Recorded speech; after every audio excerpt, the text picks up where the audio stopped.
Welcome back, everybody. I'm Hayes Billy Crew.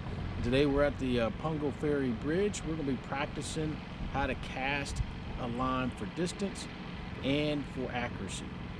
It's nice that you can get it far, but we also don't want to be crossing a lot of people's lines as we're doing it. So, a lot of times when you're on fishing piers and in tidewater, there's tons of fishing piers. James River Fishing Pier, Ocean View Fishing Pier, Virginia Beach Fishing Pier. So if you're a tourist or if you're local and you're just looking to find some place to fish and have a good time, piers are awesome. And down here at Pungo Ferry Bridge, you can fish off the bank for free. I like free. I'm kind of cheap in that way. But there's good fishing. But one of the things I found that there's a big need for is, how do I cast a fishing pole? And we've all seen it. If you've been on a fishing pier at any point in your life, it's just crazy what people are doing. There's a lot of etiquette to it, but bottom line, you want to be able to cast your line to where the fish are at, where they're biting, without crossing 4 or 5 different people's poles. Again, it happens. It's part of fishing on fishing piers, but if we can reduce the amount of it, that's very important. The challenge, again, when you're right next to each other, you've got wind, you've got tide, all kinds of things. At the very least, control what you can control, be able to get to where the fish is at. And a lot of times I've won fishing tournaments on piers. They do have tournaments on piers, just because I can outcast and get to where there are fish. The last one I won, only one person caught a fish, and that was me. And I was zinging it, and I was pulling fish in from a distance that most people couldn't get to. Now that's not based on, a lot of times people think you put more weight on it, you're going to go further. Not exactly the case. But we're going to go over all that today. Again, thank you for watching. Welcome back to my subscribers. Really appreciate you. I hope life is treating you well. If you're new to the channel, please like and subscribe. I've been doing this about 6 months now. Really enjoying it. Think I've got some pretty decent content, and they're going to get better as we go.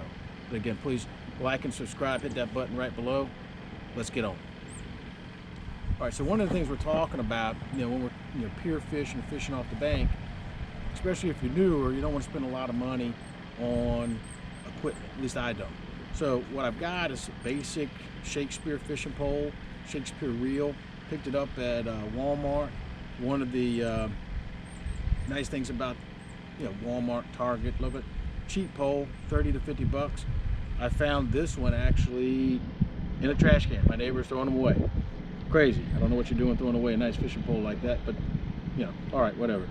So a couple things. When you're buying one of these, it'll show you right on the rod what size pound test you should be using, in a lot of cases what type of lead you want to put on the pole. This is nice because it's 8 to 15 pound test line, and obviously color coordinated, which is very important when you're fishing. You want to look good, but it came with the line, came with the reel, came with the rod, all of it combined. That's what I call a combo. But it tells you what you should be using on. Just follow the recommendations. A lot of times, you go to a pier and you see someone's got, like on this particular pole, 4 or 5 ounces. It looks like the pole's getting ready to break.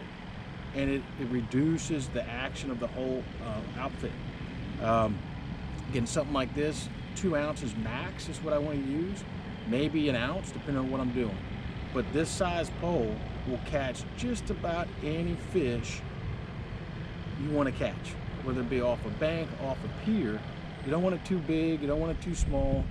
I like flexibility, be able to fish for whichever direction I want to be. So if I'm catching spot croaker, this will do.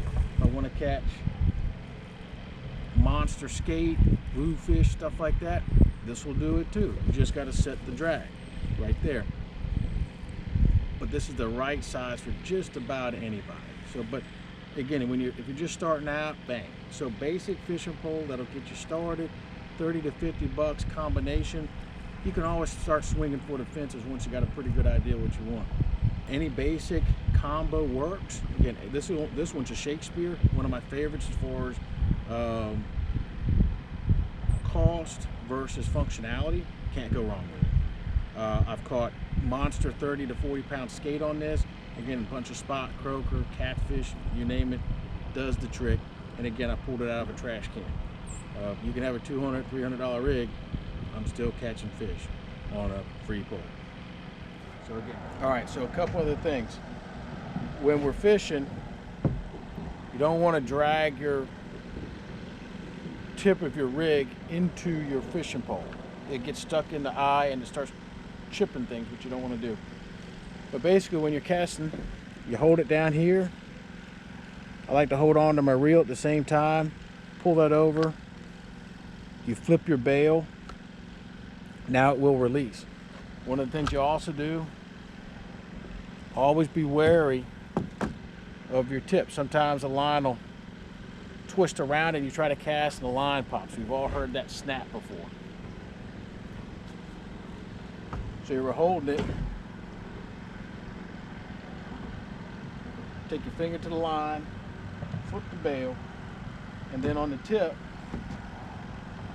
drop it down a little bit. Make sure it's not twisted around the top, and you want a little bit of swing because that pendulum will swing it even further. Keep it flat to the body, and just like a samurai sword, you hold down here so it flips. Don't do all this. It's not a bat. Hold this right here. And you look to where you want to throw it, and you want to make sure that when you're casting, you're pulling it up over your shoulder. You're not doing this mess. There's people on the pier, right? You don't want to hit them. Plus, when you cast like this, maybe it goes where you want it, maybe it's twisted. If you're going straight over your shoulder, then it's going straight out onto the pier, off the pier, so you're not hitting people around you, right? So very important. And again, I like to have it a little bit, some swing. A little bit of swing. I'm not sure why, it just feels it right that way. And then I get a little bit of swing to it. Boom. And that's out there. Woo. One of the things you want to make sure you're doing is you're looking at where you want to throw. Your body will instinctively make the adjustments, but you have to know where you're going or where you want to go.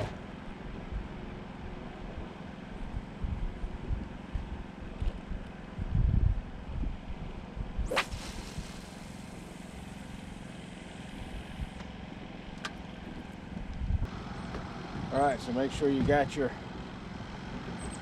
hand on the line, flip the bail,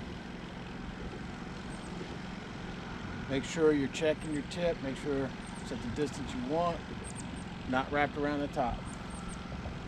Hand down here like a samurai sword. Get a little bit of sway to it and swing on the up.